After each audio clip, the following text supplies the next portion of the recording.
दत्त श्री स्वामी समर्थ तुम्हा सर्वांचं आपल्या चॅनलमध्ये खूप खूप मनापासून स्वागत. आपण जेव्हा परमेश्वराची सेवा करत असतो, आपण अध्यात्मात येतो, जसं वाटेल जेवढी जमेल तेवढी आपण सेवा करत असतो. घरातल्या जबाबदाऱ्या, शारीरिक आर्थिक मानसिक कष्ट सगळं आपल्या सोबत असतं, पण तरीही आपण सेवा करण्याचा प्रयत्न करत असतो. आणि तेव्हा बऱ्याच वेळा अशाच कमेंट्स येतात की ताई, महाराज माझ्याकडनं सगळ्या सेवा करून घेतात, पण माझा प्रारब्ध काही कमी होत नाही, माझा भोग काही संपत नाही. थोडक्यात काय, एवढ्या सगळ्या सेवा करूनही माझी इच्छा पूर्ण नाही होत आहे. मग अशा वेळेस काय केलं पाहिजे? तुम्हाला माहिती का, प्रत्येकाच्या प्रारब्धात काय लिहिलं आहे माहिती नाही. आपला आपला विचार आचार, आपला प्लॅन आपल्यासाठी खूप छोटा असतो. गॉड्स प्लॅन आपण नेहमी म्हणत असतो किंवा ऐकत असतो, मस्त. देवाचा विचार खूप मोठा आहे आपल्यासाठी. आपण देव आणि आपल्याला, आपण नेहमी एक अंक असतो आपला, एवढं एवढं पाहिजे आहे, एवढं एवढं, त्या अंकांवरच आपलं आयुष्य चाललं आहे. पण परमेश्वराला अंक नाही कळत. परमेश्वर किंवा युनिव्हर्स हा तुम्हाला देण्यासाठीच बसला आहे. पण कधी योग्य वेळ आल्याशिवाय कधीच कोणाला काही भेटलेलं नाही आहे. तुमचा प्रारब्ध, तुमचा खडतर प्रारब्ध सुद्धा ह्या सेवेने कमी होणार. ती कुठली, तेच तुम्हाला आजच्या व्हिडिओमध्ये सांगणार आहे. तर चला व्हिडिओला सुरुवात करूया. सगळ्यात आधी आपण केंद्रात जातो, मठात जातो, कुठल्याही मंदिरात जातो. जो एक मंदिरातला मेन माणूस असतो, जो छानपैकी देवाची मूर्ती साफ करत असतो, फोटो साफ करत असतो, आरती करत असतो, आपल्याला भारी वाटतं की बघतो किती भाग्यवान आहे, एवढी चांगली सेवा करतो आहे. पण मी तुम्हाला खरं सांगू, खरी सेवा काय आहे? आता मी केंद्रातलं सांगते किंवा मठातलं सांगते, कुठल्याही मंदिरातलं, अगदी जगाच्या पाठीवर कुठल्याही मंदिरात. आपण जेव्हा रोज एखाद्या पर्टिक्युलर मंदिरात जातो, कुठल्या ना कुठल्या मंदिरात गेल्यावर ना एक सेवा आपल्याला दिली जाते. बाई, तेवढं झाडू घेऊन झाडून घे ना, ही सेवा आपल्याला मिळते. आणि आपल्याला काही काही लोकांना ते वाटतं, काय झाडाची सेवा दिली. किंवा चपला जागेवर ठेवणं. लहानपणी बालोपासनाला जायचो, तर दर रविवारी बालोपासना असायची, तर तेव्हा ना चप्पल रांगेत ठेवण्यासाठी सुद्धा सेवा दिली जायची. म्हणजे ती सेवा की तुम्ही रोज दर रविवारी येऊन काय काय सेवा करायची. तर लहानपणी मी बालसंस्कार बरोबर म्हणजे आई पाठवायची मला बालोपासनेला. तेव्हा पण त्या चपला ठेवणं, झाडणं, स्वच्छता करणं, ह्या सगळ्या सेवा करायच्या. पण खरं तर त्या सेवेचं महत्वच कधी कळालं नाही की काय होतं. पण आता असे बरेच मंदिर आहेत की जिथे ना बायकांना वाटून दिलं जातं. आज तुम्ही येऊन साफसफाई करा, उद्या तुम्ही येऊन झाडझूड करा, उद्या तुम्ही येऊन भांडे घासा. काही काही लोकांना या सेवेचं जरा हे वाटतं की कशाला करायचं. आपल्याला फक्त केंद्रात जाऊन आरती करणं, महाराजांच्या मूर्तीवर अभिषेक करणं, असे पर्टिक्युलर लोक असतात जे जाऊन तिकडे आरती करतात, अभिषेक करतात. पण खरी सेवा काय आहे? मंदिर झाडणं, तिथले भांडे घासणं, त्याच्याच बरोबर ते काही तुम्हाला, आपण जेव्हा औदुंबर वृक्षाला प्रदक्षिणा मारतो, खूप सगळे असे पानं वगैरे पडलेले असतात, मग ते आपण झाडतो किंवा आपण बघतो की बायका झाडत आहे, आपण म्हणतो काय या फक्त झाडत आहे. नाही, त्या झाडताय, पण ते त्यांची कर्म सुद्धा झाडताय, त्यांचा प्रारब्ध सुद्धा झाडला जातोय. तुम्हाला माहितीये, मंदिरात आपण, केंद्रात आपल्याला जेव्हा झाडायची सेवा दिली जाते किंवा सतरंजा टाकतो, कुठल्याही मंदिरात गेल्यावर सतरंजा किंवा एक आसन असतं, ते आपण गोळा करून ठेवतो. किंवा काही काही लोक ते बिचारे घडी घालत असतात, आपण सर्रास त्याच्यावरनं पाय देऊन जातो. खरं तर आपण ते चुकीचं करतो.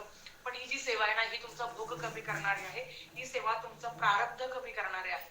ते कसं तुम्हाला सांगते.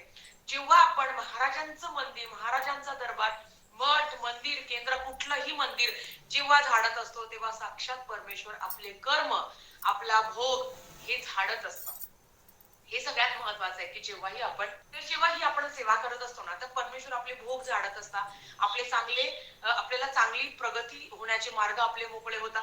आणि आपला जो काही भोग आहे, जी काही आपला प्रारब्ध आहे, तो कमी होत असतो. कारण जेव्हा आपण झाडत असतो ना, तेव्हा आपला भोग कमी होतो. अध्यात्मात येऊन काय होतं, मी एखाद्याला त्रास दिला आहे, माझ्याकडनं वाईट कृत्य घडलंय, मग 100 पारायण केल्यावर त्यातून मला सुटका मिळणार आहे? अजिबात नाही. पण हो, माझ्या भोगाची जी तीव्रता आहे ना, ती नक्कीच कमी होईल. हे तर खरं अध्यात्म आहे. केंद्रात गेल्यावर आरतीच मिळणं, त्या आरतीसाठी अट्टहास का? आरती म्हणजे काय? अतर्क्यतेने हाक मारणं. आपलं फार असतं की केंद्रात किंवा मठात, मंदिरात गेल्यावर एक व्यक्ती आरती करतो आहे म्हणजे त्याला, त्याच्यावरच महाराजांची कृपा आहे असं नाही.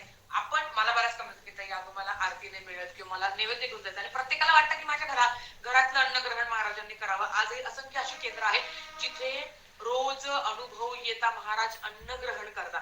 आणि शपथ महाराजांची, प्रत्येकाला वाटतं की ही तरी इच्छा पूर्ण व्हावी की म्हणजे मी जो नैवेद्य घेऊन चालली आहे त्याच्यातलं एक घास महाराजांनी ग्रहण करावं. तर आता त्याच्यापेक्षा पण जेव्हा तुम्ही झाडता, आपल्या घरातही तुम्ही आरती करू शकता. आरती म्हणजे काय? महाराजांना अतर्क्यतेने मारलेले हात, पंच प्राण हे आतुर झाले करण्यात व आरती, सगुण रूपाने येऊन स्वामी स्वीकारा आरती. आता ही दिंडोरी प्रणित आरती किंवा कुठल्या पण आरत्या तुम्ही घेऊ शकता. आरती म्हणजे काय, परमेश्वराला आपण आतर्क्यतेने हाक मारत असतो. आणि रोज जो कोणी 108 आरत्या करतो, माझा अनुभव सांगते, महाराजांचे दरबार, महाराजांचं दार झिजवावं लागतं, तेव्हा खऱ्या अर्थाने महाराज कायमचे आपल्या घरी येतात आणि आपल्या घरी आल्यावर ते आपलेच होऊन जातात. केंद्रात जाऊन आरती करणं महाराजांचे, कारण आपण घरात एक बघा, सकाळची 8ची आरती असते, 10:30ची असते किंवा 6ची आरती असते किंवा आता 6:30ला होईल ती आरती. आता सध्या 6:30ला चालू आहे, नंतर 6ला होईल. तर ह्या आरतीला जोडणे महाराजांचे एक वलय कवच आपल्या आयुष्यात असतं. काम, क्रोध, मद, मोह, मत्सर तुम्ही तुमच्या वाईटावर किती पण आहे, जो 108 आरत्या करतो ना, त्याचं आयुष्यात इतका आमूलाग्र बदल होता. ताई तुम्ही म्हणाल ताई घरात आरत्या करू शकतो का? घरात मीही आरती करते, पण मी तुम्हाला काय म्हटलं की महाराजांचा दरबार झिजवावा लागतो, त्यांच्या दारात जावं लागतं. असो, प्रत्येकाला ते जमतं असं नाही आहे. बऱ्याच बायका 108 आरत्यांची सेवा घेतात. त्याच्याबरोबर औदुंबर वृक्ष झाडणं, साक्षात आपल्या गुरूंचा वास आहे ते झाडणं, हे खूप मोठं सुख आहे, हे खूप मोठं भाग्य आहे. महिलांनो, जर तुमच्या जवळपास केंद्र, मठ, मंदिर, दत्त महाराजांचं मंदिर असेल आणि ती मंदिर झाडायची जर सेवा तुम्हाला भेटली तर चुकवू नका. ते औदुंबर वृक्ष झाडाची सेवा तुम्हाला मिळाली असेल तर चुकू नका, कारण तुम्ही सर्वात जास्त भाग्यवान आहात. तुम्हाला एक अनुभव सांगते. आपल्याला असं वाटतं की आपलं स्वामी चरित्र सारामृतातला 20वा अध्याय आहे की एक भक्त येतो महाराजांना, तो सांगतो, तर महाराज त्याला म्हणतात, तू गरीबाला तू गरीबाला अन्न दे. तर मग तो अन्न देतो आणि महाराज म्हणतात की त्याच ताटात बस आणि तू अन्न ग्रहण कर. तेव्हा त्याच्या मनात काय येतं की हे ना उष्टान्न मी का ग्रहण करू. मग तो काय करतो, तो त्याच्या मनात विचार आला महाराजांना, तो कळाला. तेवढाच एक माणूस आला, तो महाराजांकडे पदर पसरतो, त्याची करुणा कहाणी सांगतो. महाराज त्याला म्हणतात, तू इथे बस आणि हे अन्न ग्रहण कर.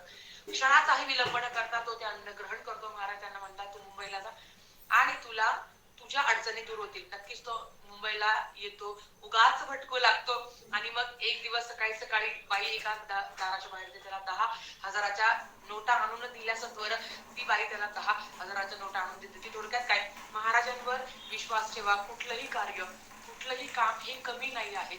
महाराजांची आपण सेवा करत असतो, आपला प्रारब्ध कमी होतो. मला सांगा, आधीचा भूतकाळ बघा आपला आणि आत्ताच वर्तमान काळ बघा, महाराजांची सेवा केल्यावर किती सुंदर आणि किती चांगले अनुभव येतात.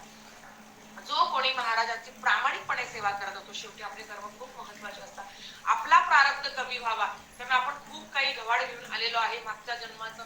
जे कोणी संक्षिप्त श्रीमद भागवत ग्रंथाचं पठण करतात त्याला याचा अनुभव आले की तुमचे पूर्वकर्म आहे की एखाद्याला काहीही न मागता भरपूर मिळतं, एखाद्याला खूप करावं लागतं. पण आपण स्वतःला आनंद व्यक्त केला पाहिजे की महाराज माझ्याकडनं करून घेत आहे आणि महाराजांनी मला सेवेसाठी निवडलं आहे. म्हणून सांगते की करता कविता तूच एक स्वामीनाथा, तुम्ही आणि मी फक्त निमित्त मात्र. अशा सेवा करा, अशा सेवा. आपण केंद्रात जातो, कुठेतरी चपला टाकतो, कुठल्याही मंदिरात जातो, अशी छानपैकी स्टँड ठेवलेला असतो, कोणी त्या स्टँडवर चपला ठेवत, इकडे तिकडे चपला ठेवतो. मग कोणीतरी येऊन आपली चप्पल जागेवर ठेवतो. आपली कोणीतरी चप्पल उचलतं, हे आपलं अजिबात चांगलं नाही, हे आपल्यासाठी चांगलं नाही. कोणीतरी आपली चप्पल उचलत आहे, ती सेवा करायलाही भाग्य लागत असतं.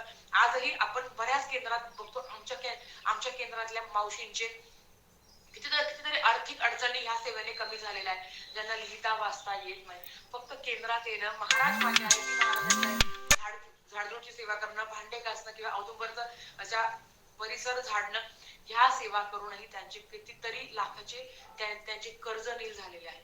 अगदी डोळ्यासमोर बघणाऱ्या मावशी आहे, ज्यांनी फक्त हे कामं करतात. ही कामं नाही करत, ही सेवा उच्च कोटीची सेवा आहे जी महाराज त्यांच्याकडनं करून घेतात. मग वाती बनवणं आहे, अशा बारीक बारीक गोष्टी आहेत, हार बनवणं आहे, महाराजांचे वस्त्र धुणं आहे, या त्या सेवा करतात. आणि काही नाही, त्यांना लिहिता वाचता येत नाही, अखंड नामजप, चालता बोलता उठता बसता कधीही तुम्ही नामजप करू शकता. नामजपाला काही सुटका नाही आहे. कुठली सेवा करता तुम्ही, 21 स्वामीचरित्र सारामृत, तुम्ही नित्य सेवा करा. नित्य सेवा केल्याने कुठल्याही सेवेला एक धक्का मिळतो. म्हणतो ना की गाडी स्टार्ट करतोय आपण, पण जेव्हा नित्य सेवा करतो तेव्हा एक खूप मोठा आपल्याला पुश मिळतो. ताई 1 माळ करू का, 3 माळ करू का, तुम्ही अखंड नामजप करा. आणि आता तर ते मंत्र काउंटर पण मिळालं आहे, माझ्याकडे पण आहे. खूप छान अनुभव आहे बरं का, की घरात बसला आहे एकांत निवांत, की देवाजवळ जाऊन बसू शकत नाही, किंवा कुठेतरी बाहेर चाललो आहे, रिक्षात गाडीत, मंत्र काउंटर घेऊन जायचं, श्री स्वामीचं म्हणतं, श्री स्वामी म्हणतं. अहो इतक्या सेवा घडतात, इतकं नामजप घडतात की आपल्यालाही कळत नाही ते. म्हणजे तुम्हाला जर परमेश्वरा जवळ बसून नामजप करणं शक्य होत नाही, तर रोज 1,001 वेळा तरी नाव घ्या. खरं तर 11 माळे जप केल्यावर 1188 नामजप होता. पण जर तुम्ही रोज 1000 नामजप त्या काउंटरने केलं किंवा महाराजांच्या समोर बसून केलं, स्वामी चरित्र सारामृताचं 3-3 अध्यायाचे पठण केले, तर आयुष्यात किती फरक पडतो ना ते बघा. जो कोणी प्रामाणिकपणे हे करतं ना, त्याला याचा अनुभव आल्याशिवाय राहत नाही. तर आजच्यासाठी फक्त इतकं झालं. सेवा स्वामींच्या चरणी मी रुजू करते आणि आजचा व्हिडिओ इथेच थांबवते. आवडला असेल तर लाईक, शेअर, सबस्क्राईब करा. भेटूया परत अशाच एका नवीन व्हिडिओ सोबत. तोपर्यंत श्री स्वामी समर्थ.